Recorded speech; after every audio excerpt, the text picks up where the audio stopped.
So चलिए guys, welcome to another session of reproductive health and most welcome to our lovely channel Times Career।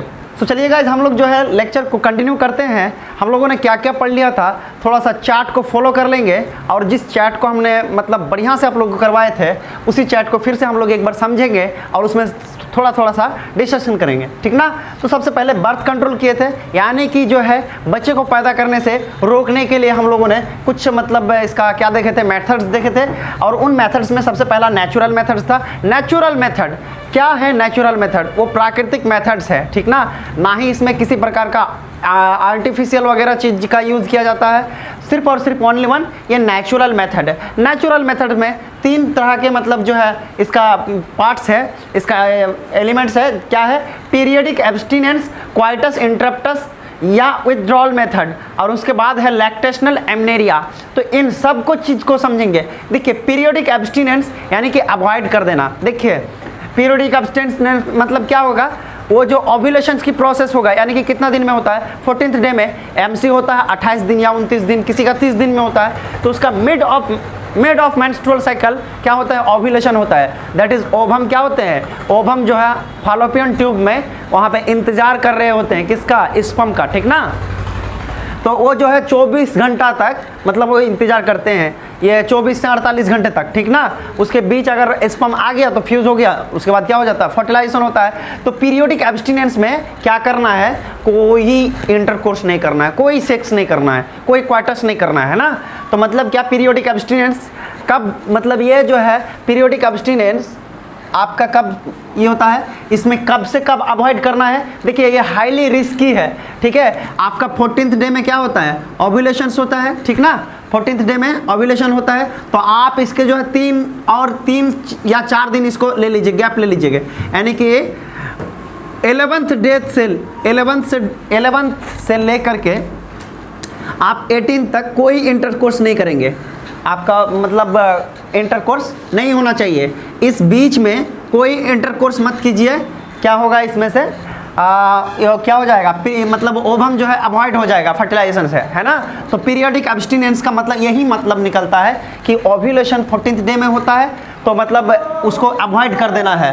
किसको avoid करना है? Ovum को avoid करना है। किससे? स्पर्म से, यानी कि स्पर्म से फ्यूज़ नहीं करवाना है, ठीक ना। तो यहाँ पे क्या करना है भैया? यहाँ पे इंटरकोर्स नहीं करना है, सेक्सुअल इंटरकोर्स नहीं करना है। कब से कब? तो 11 से 18 डे तक। तो ये हो गया पीरियडिक एब्स्टिनेंस का मतलब, है ना। इसमें पीरियडिक एब्स्टिनेंस का मतलब यही हो गया कि 11 से आप 18 डे तक क्या कीजिए? ओवम को अवॉइड कीजिए स्पर्म से मिलने के लिए, ठीक ना, स्पर्म से मिलने से। उसके बाद नेक्स्ट टॉपिक है आपका क्वाइटस इंटरप्टस और विथड्रॉल मेथड, है ना। विथड्रॉल मतलब क्या? विथड्रॉल मतलब जैसे कोई पैसा उठाता है ना, इस तरह से। अब क्वाइटस इंटरप्टस, आप जब सेक्सुअल इंटरकोर्स कर रहे होते हैं तो सेक्सुअल इंटरकोर्स के दौरान क्या करना है आपको? जब भी मतलब स्पर्म इजैकुलेट के समय आए, during the ejaculate of sperm, ठीक ना, स्पर्म आपका इजैकुलेट होने को है, तो आप क्या कीजिए? पेनिस को वेजाइना से आउट कर दीजिए, विथड्रॉल कर लीजिए, बाहर निकाल दीजिए, और सारा का सारा स्पर्म कहाँ इजैकुलेट कीजिए? Out of the vagina. यही हो गया आपका क्वाइटस इंटरप्टस, ठीक ना। क्वाइटस इंटरप्टस मतलब समझे? क्वाइटस इंटरप्टस या विथड्रॉल, इसमें क्या करते हैं कि सेक्सुअल इंटरकोर्स करते हैं तो सारे के सारे स्पर्म को आपके वेजाइनल ट्रैक में नहीं डालना है। वो क्या करना है? पेनिस को बाहर निकाल लेना है वेजाइनल ट्रैक से, उसके बाद जो है बाहर इजैकुलेट कर देना है स्पर्म। इसी को, इस मेथड्स को ही क्या बोलते हैं? क्वाइटस इंटरप्टस या विथड्रॉल मेथड, इसको कहते हैं क्वाइटस इंटरप्टस या विथड्रॉल मेथड। यहाँ तक समझ में आ गया? अगर नहीं समझे तो कमेंट बॉक्स में दे देंगे। उसके बाद लैक्टेशनल एमनेरिया। लैक्टेशनल एमनेरिया ये भी एक नेचुरल मेथड्स है, और ये नेचुरल मेथड्स के इस मेथड्स को कैसे मतलब क्या किया जाता है? देखिए बच्चे हो गया, बच्चे होने के बाद 6 महीना अप टू, इसका मैक्सिमम जो है पीरियड होता है 6 मंथ, ठीक ना। 6 महीना तक बच्चा क्या करेगा? माँ के दूध पिएगा, ठीक ना। तो उस समय जो है लैक्टेशनल पीरियड में उसका क्या होगा? ना एमसी होगा ना कोई पीरियड होगा। तो आप उस समय इंटरकोर्स कर सकते हैं, कोई दिक्कत नहीं। लेकिन याद रहे कि 6 मंथ तक होता है इसका मैक्सिमम एज, तो आप जो है 4 मंथ तक ही क्या करेंगे?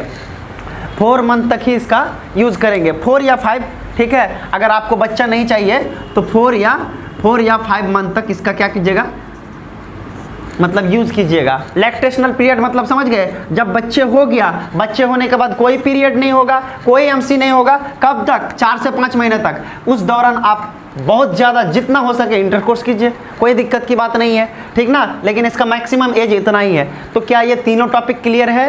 पीरियोडिक एब्स्टिनेंस मतलब क्या, ओवम को अवॉइड करना, और ये कब से कब नहीं करना। अगर बच्चा नहीं लेना है तो मतलब 11 दिन से लेकर के 18 दिन तक कोई इंटरकोर्स मत कीजिए, कोई इंटरकोर्स मत कीजिए। यानी कि एमसी के 11 से 18 दिन तक।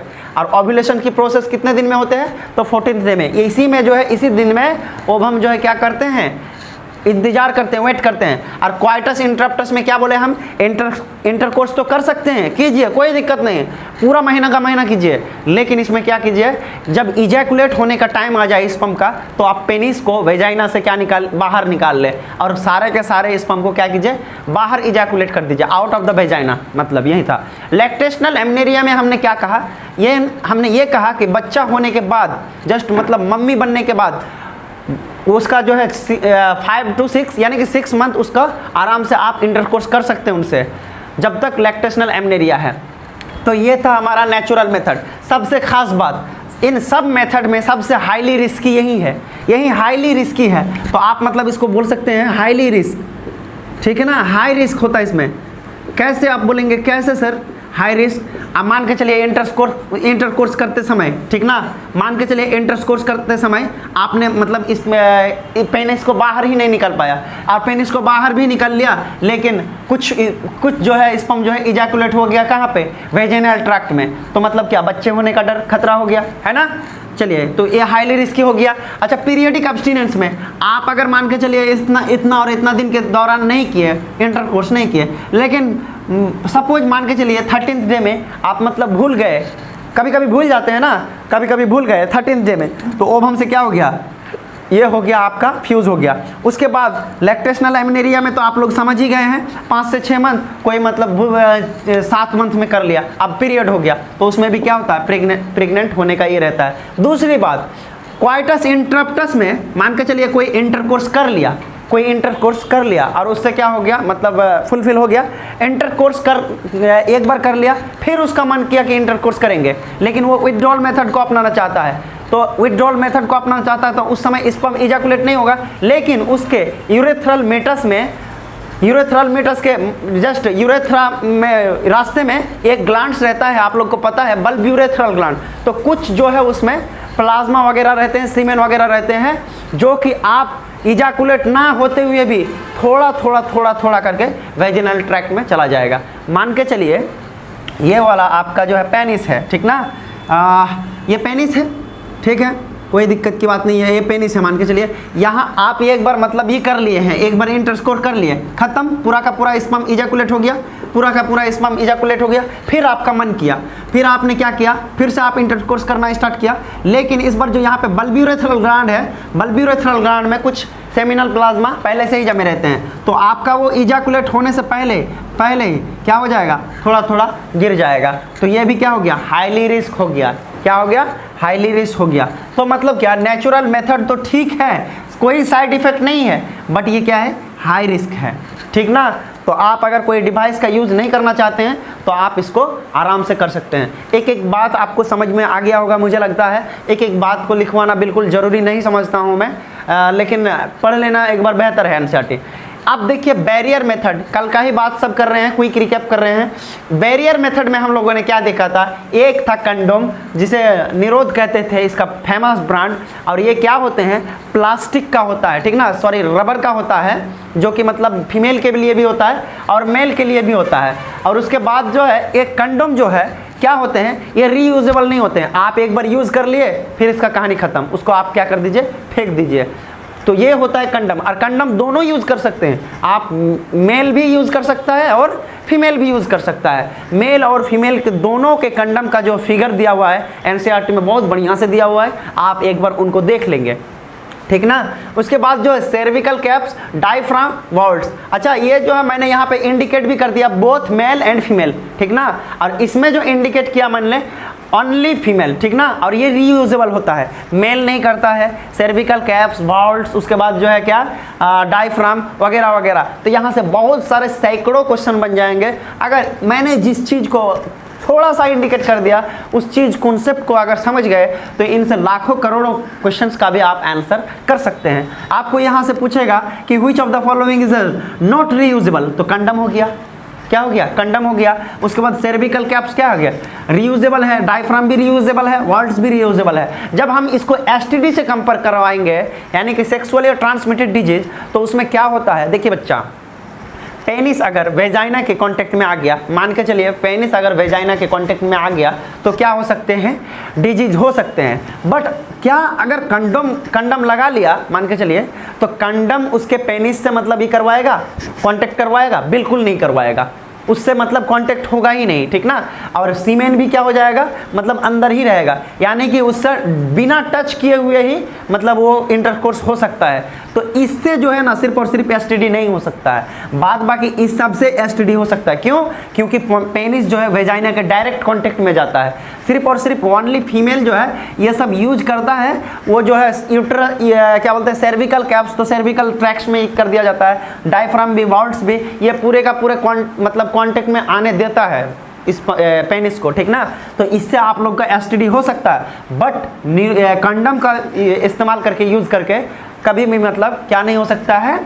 एसटीडी नहीं हो सकता है, सेक्सुअली ट्रांसमिटेड डिजीज नहीं हो सकता है। तो ये बात था किसमें? Barrier method. और बैरियर मेथड का मतलब ही होता है रोक देना, ठीक ना। उसके बाद नेक्स्ट जो मेथड्स हैं हमारे केमिकल मेथड्स। केमिकल मेथड में स्पाइरिमाइसाइडल क्रीम्स, इसमें कुछ क्रीम्स की हमने बात किया था, जैसे जेलीज होते हैं, जैसे होते हैं बहुत सारे क्रीम होते हैं। तो स्पर्म को क्या करता है? वो मार देता है, किल्ड कर देता है। और एक स्पंज भी आजकल का फेमस नाम है, ठीक है। तो ये सब भी करता है, ये लड़कियां ही यूज करती है, ठीक है, उसको ही करने के लिए। और ये जो आपका एकदम पूरा गर्दा टॉपिक है, that is IUDs, intra यूटेरिन devices, ये आपका बहुत ही इंपॉर्टेंट है। और मैंने कल भी इसमें बहुत बार चर्चा किया था। सबसे पहला बात है non medicated. Non medicated direct ऐसे पूछेगा आपको कि नॉन मेडिकेटेड है, नो मेडिकेटेड। लिप लूप्स एक जो है, ये भी मतलब एक डिवाइसेस आता है, वो सिर्फ और सिर्फ किसके लिए? सिर्फ और सिर्फ लड़की के लिए। ये सारे के सारे सिर्फ और सिर्फ लड़कियों के लिए, ठीक ना, यानी कि गर्ल्स के लिए। Only for female.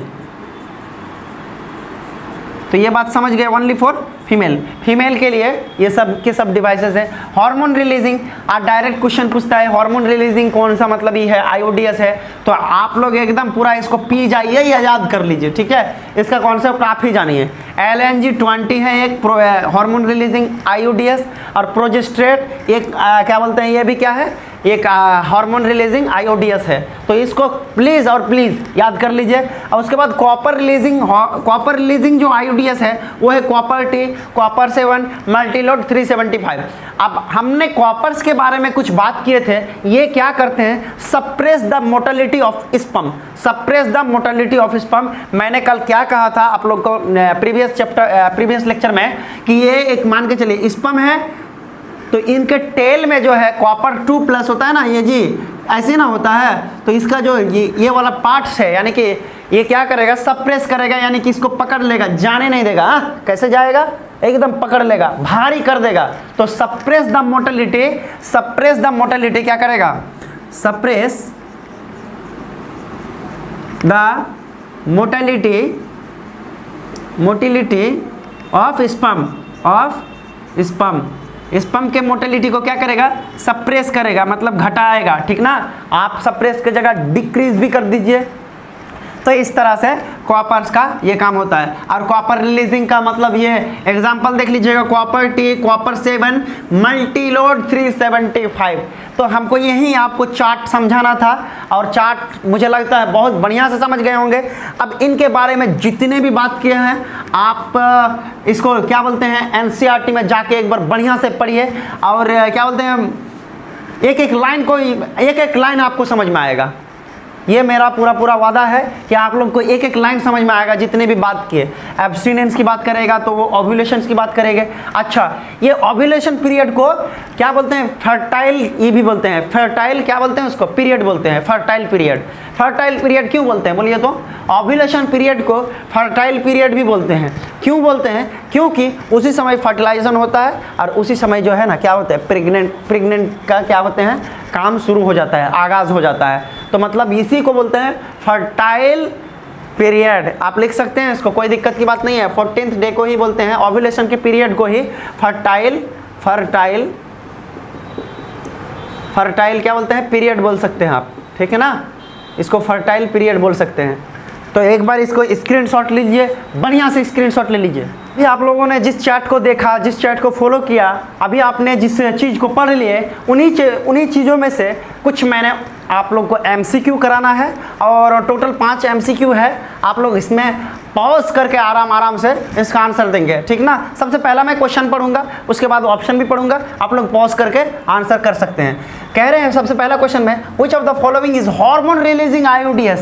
कौन सा जो है IUDs इंट्रा यूटेरिन डिवाइसेस जो है हार्मोन रिलीज करता है बर्थ कंट्रोल के लिए? तो ऑप्शन आपके लिए है LNG-20, Multiload 375, copper 7 and condom. चलिए पॉज कीजिए, जल्दी से आंसर कीजिए।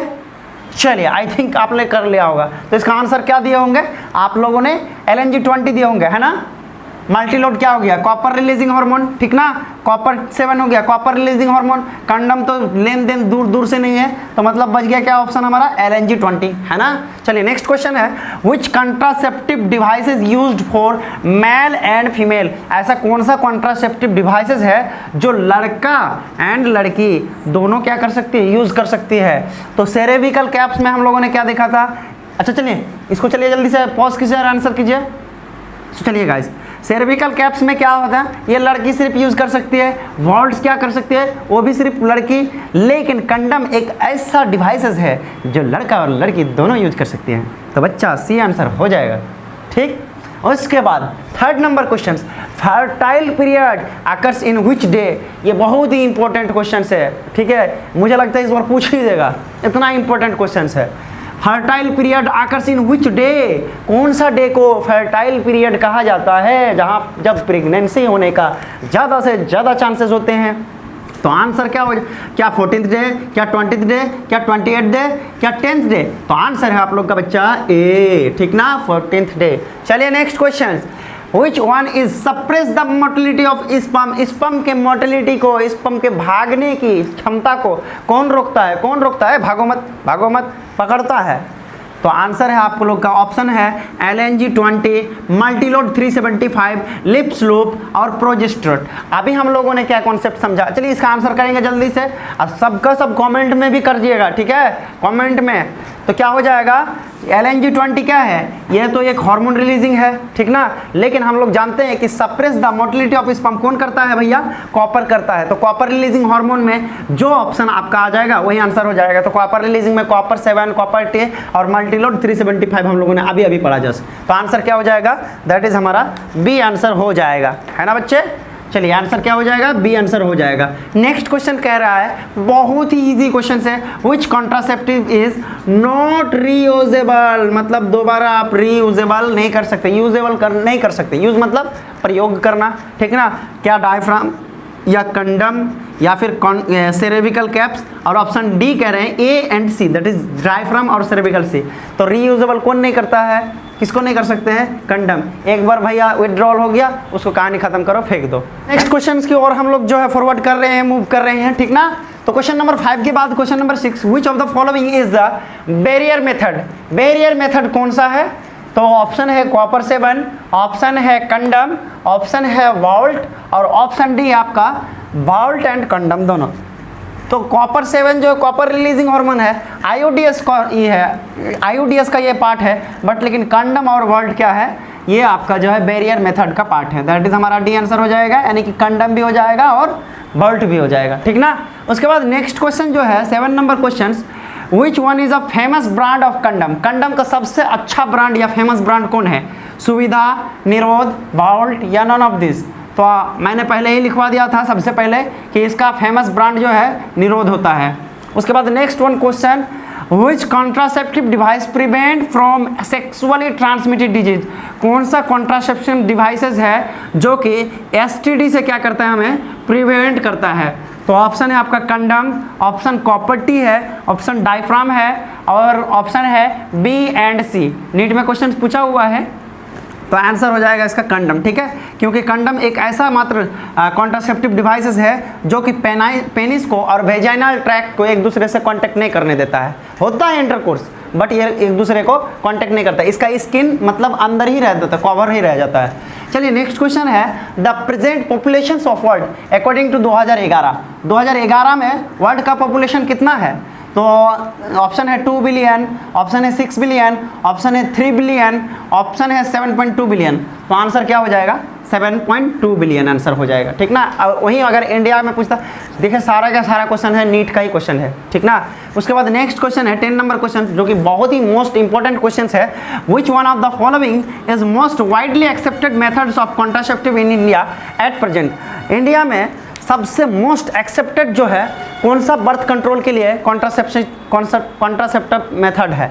तो ऑप्शन है आपके लिए सर्विकल कैप्स, ट्यूबेक्टोमी। अगर ट्यूबेक्टोमी नहीं जानते हैं तो ये एकदम परमानेंट जो है, पढ़ा दिए थे हमने, टेम्पोररी का बर्थ कंट्रोल और एक परमानेंट होता है। तो ये जो है आपका परमानेंट में होता है, यानी कि फॉलोपियन ट्यूब को काट कर उसका टाई कर दिया जाता है। तो ऑप्शन है सर्विकल कैप्स, ट्यूबेक्टोमी, डायफ्राम, आईयूडीएस। तो मोस्ट जो है एक्सेप्टेड जो है बच्चा वो क्या है? आपका आईयूडीएस है आंसर। क्या है? इंट्रा यूटेरिन डिवाइसेस या इंट्रा यूटेरिन कंट्रासेप्टिव डिवाइसेस।